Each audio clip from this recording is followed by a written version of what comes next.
दोस्तों, आज की सबसे पहली और बड़ी खबर। झारखंड के मुख्यमंत्री श्री हेमंत सोरेन का बड़ा ऐलान। सभी अनुबंध कर्मी होंगे नियमित। झारखंड के सीएम श्री हेमंत सोरेन ने लातेहार में बड़ी घोषणा करते हुए कहा है कि सभी झारखंड के अनुबंध कर्मियों को नियमित करने पर सरकार ने योजना तैयार की है। नियमित करने को लेकर सरकार नियमावली बना रही है। उन्होंने साफ साफ कहा कि झारखंड के अधिकारी अनुबंध कर्मियों पर जब मन चाहे वहां ट्रांसफर पोस्टिंग कर देते हैं, लेकिन अब ऐसा नहीं होगा। सभी को अस्थायी करने पर सरकार ने नियमावली बनाने का निर्देश दिया है। बड़ी खबर है, पारा शिक्षकों के 10% मानदेय वृद्धि के लिए 17 जुलाई को होगी परीक्षा।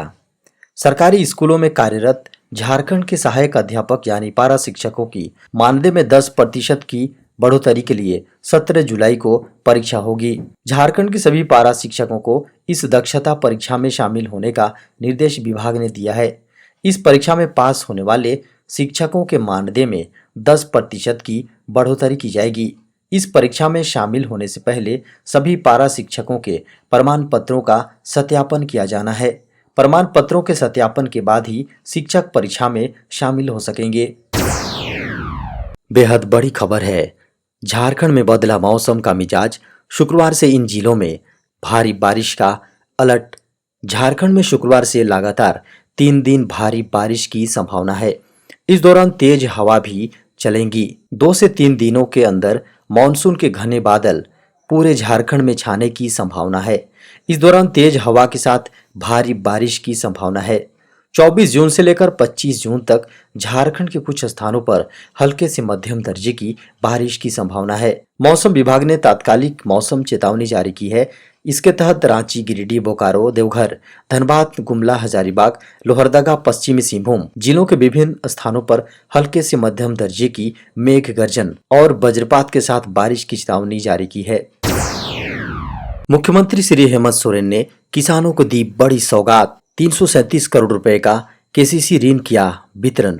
बड़ी खबर है, झारखंड के सीएम श्री हेमंत सोरेन लातेहार पहुंचे, जहां सरकार द्वारा आयोजित प्रमंडल स्तरीय बिरसा किसान सम्मान समारोह केसीसी मेगा शिविर कार्यक्रम में बतौर अतिथि शिरकत करने के बाद दीप प्रज्वलित कर कार्यक्रम का विधिवत उद्घाटन किया। कार्यक्रम में संबोधन के दौरान सीएम हेमंत सोरेन ने कहा कि हमारा राज्य कृषि प्रधान राज्य है, वहीं भारत देश कृषि प्रधान देश कहलाता है, लेकिन आज किसानों के ऊपर ही अत्याचार किया जा रहा है। जिस देश के किसानों को अन्नदाता के नाम से जाना जाता है, वही किसान पर तरह तरह के कानून लाद कर परेशान किया जा रहा है।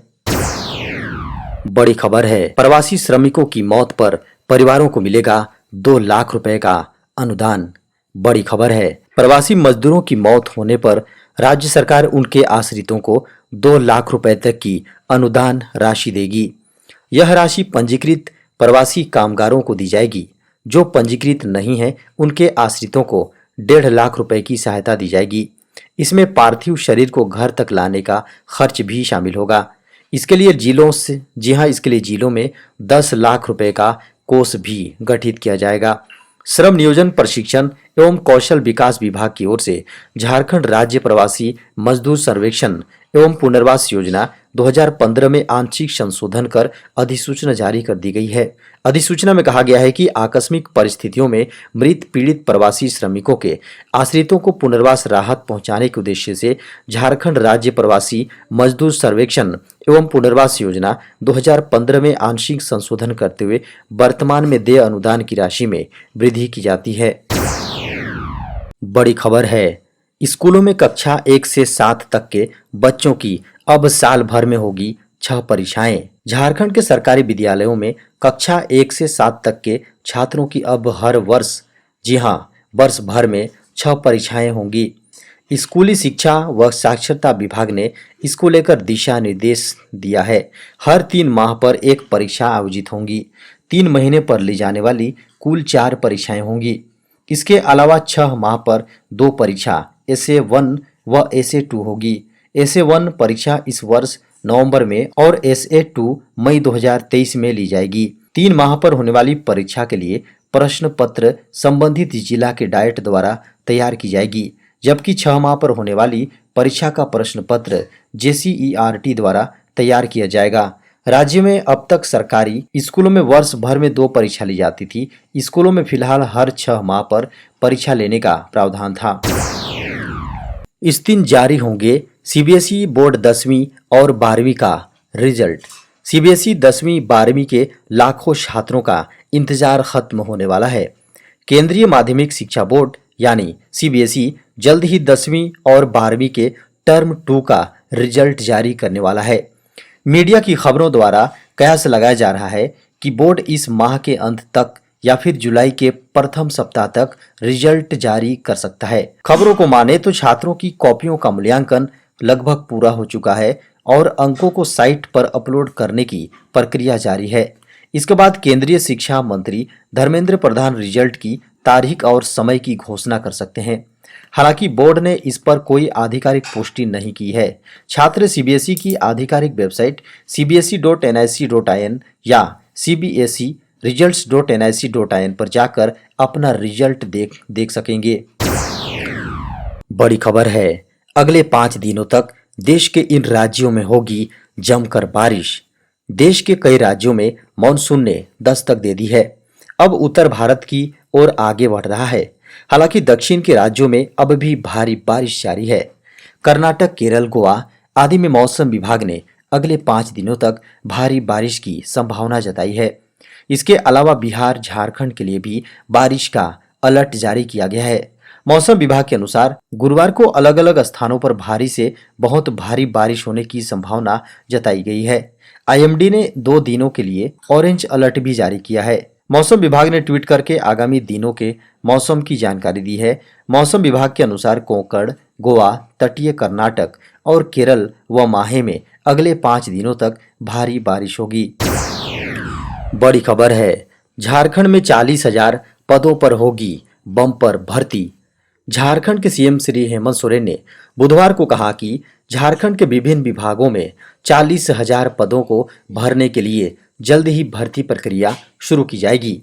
सीएम हेमंत सोरेन ने राज्य सचिवालय में नवनियुक्त सहायक निर्देशकों, वरिष्ठ वैज्ञानिक अधिकारियों और फॉरेंसिक साइंस लेबोरेटरी के वैज्ञानिक सहायकों के बीच नियुक्ति पत्र वितरित किए। उन्होंने कहा कि सरकार ने 12,000 निम्न श्रेणी के पदों पर भर्ती शुरू करने के लिए पहले ही कार्मिक और प्रशासनिक सुधार विभाग को एक अनुरोध पत्र भेज दिया है। मुख्यमंत्री ने कहा कि जल्द ही विभिन्न विभागों में 40,000 पदों को भरने की प्रक्रिया शुरू की जाएगी। उन्होंने कहा कि सरकार गठन के बाद से सभी विभागों के नियुक्ति नियमों में सुधार किया गया है और इन्हें सशक्त बनाया गया है, जिससे झारखंड के स्थानीय युवाओं को फायदा हुआ है।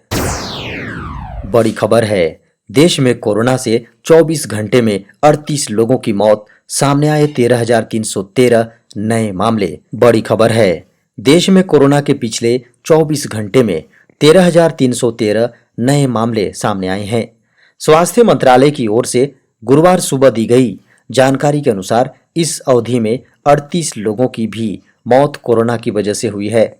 ऐसे में देश में कोविड से मरने वालों की संख्या भारत में 5,24,941 हो गई हैं। कुल सक्रिय मामले देश में बढ़कर 83,990 हो गए हैं। वहीं 10,972 लोग पिछले 24 घंटे में कोरोना से रिकवर भी हुए हैं। कोविड टीकाकरण अभियान के तहत अभी तक देश में 196 करोड़ से अधिक वैक्सीन की डोज लगाई जा चुकी है। पिछले 24 घंटे में 14,91,941 डोज लगाई गई है। वहीं आईसीएमआर ने बताया है कि पिछले 24 घंटे में देश में 6,56,410 कोरोना टेस्ट भी किए गए हैं। देश में मौजूदा संक्रमण दर 2.03% है। बड़ी खबर है, ट्विटर लाया नया फीचर, अब गलती होने पर नहीं करना पड़ेगा ट्वीट डिलीट। ट्विटर आखिरकार यूजर्स के लिए एडिट ट्वीट फीचर ला रहा है और यह विकल्प माइक्रो ब्लॉगिंग प्लेटफॉर्म पर उपलब्ध है, लेकिन यह फीचर अभी केवल चुनिंदा यूजर्स के लिए हैं। ऐसा लग रहा है कि ट्विटर इस फीचर को सार्वजनिक रूप से रोल आउट करने से पहले टेस्टिंग कर रहा है, जो आने वाले हफ्तों या महीनों में लोगों को मिल सकता है। उदाहरण के लिए, जब कोई यूजर प्लेटफॉर्म पर कुछ आपत्तिजनक ट्वीट करता है तो उसे एडिट किया जा सकता है। ट्विटर ने पुष्टि की है कि वह जल्द ही प्लेटफॉर्म पर एडिट फीचर ला रहा है, लेकिन हमें कंपनी से कोई टाइमलाइन नहीं मिली। एक रिपोर्ट से पता चला कि कुछ चुनिंदा समूह के साथ इसका परीक्षण किया जा रहा है और फीचर को धीरे धीरे रोल आउट किया जा रहा है। हमने पहले एडिट फीचर को edit history drop down box के साथ देखा है, जो आपको यूजर द्वारा ट्वीट में किए गए बदलावों की टाइमलाइन देता है। यहाँ तक कि एलन मस्क भी प्लेटफॉर्म का उपयोग करने वाले लाखों लोगों की तरह एडिट फीचर का इंतजार कर रहे हैं। एसएससी जल्द जारी करेगा 70,000 खाली पदों पर वैकेंसी। स्टाफ सिलेक्शन कमीशन जल्द ही 70,000 पदों पर भर्तियां निकालने वाला है। 14 जून को ही केंद्रीय कैबिनेट की बैठक में पीएम नरेंद्र मोदी ने कहा था कि केंद्र सरकार के विभिन्न विभागों में खाली पदों पर जल्द भर्तियां की जाएंगी। उस वक्त ऐसी खबरें आई थीं कि केंद्रीय सरकार के विभिन्न विभागों में लगभग 10 लाख पद खाली हैं, जिसको भरने के लिए प्रधानमंत्री ने 18 महीने की डेडलाइन तय कर दी है। इसके तहत जो भी भर्तियां होंगी 18 उन्हें महीने के अंदर पूरा करना होगा। भर्ती पूरी से करने से मतलब है नोटिफिकेशन और नियुक्ति से है। प्रधानमंत्री के इसी आदेश और निर्देश के अनुपालन में स्टाफ सिलेक्शन कमीशन यानी एसएससी ने कहा है कि जल्द ही नई भर्तियों का नोटिफिकेशन जारी होगा। स्टाफ सिलेक्शन कमीशन केंद्र सरकार के ग्रुप बी और उससे नीचे के पदों पर भर्ती के लिए परीक्षाएं आयोजित करता है। यह आयोग देश भर में प्रतियोगी परीक्षाओं के जरिए कैंडिडेट्स का चयन करता है और फिर उन्हें केंद्र के अलग अलग विभागों में भेज देता है। बड़ी खबर है, सरकार ने जारी किए 4 नए कोड। केंद्र सरकार ने महीनों तक नए लेबर कोड पर काम करने के बाद आखिरकार जारी कर दिया है। इस नए कोड का मकसद नियोक्ता और कर्मचारी के बीच के संबंध को फिर से पुनर्निर्धारित कर उसमें सुधार करना है। सरकार ने लेबर कोड में कई अहम बदलाव किए हैं, जो कर्मचारी की सैलरी, पीएफ कंट्रीब्यूशन और काम के घंटों को लेकर हैं। नए लेबर कोड में कार्यस्थल का माहौल, लेबर वेलफेयर, स्वास्थ्य और सुरक्षा पर खास ध्यान दिया गया है।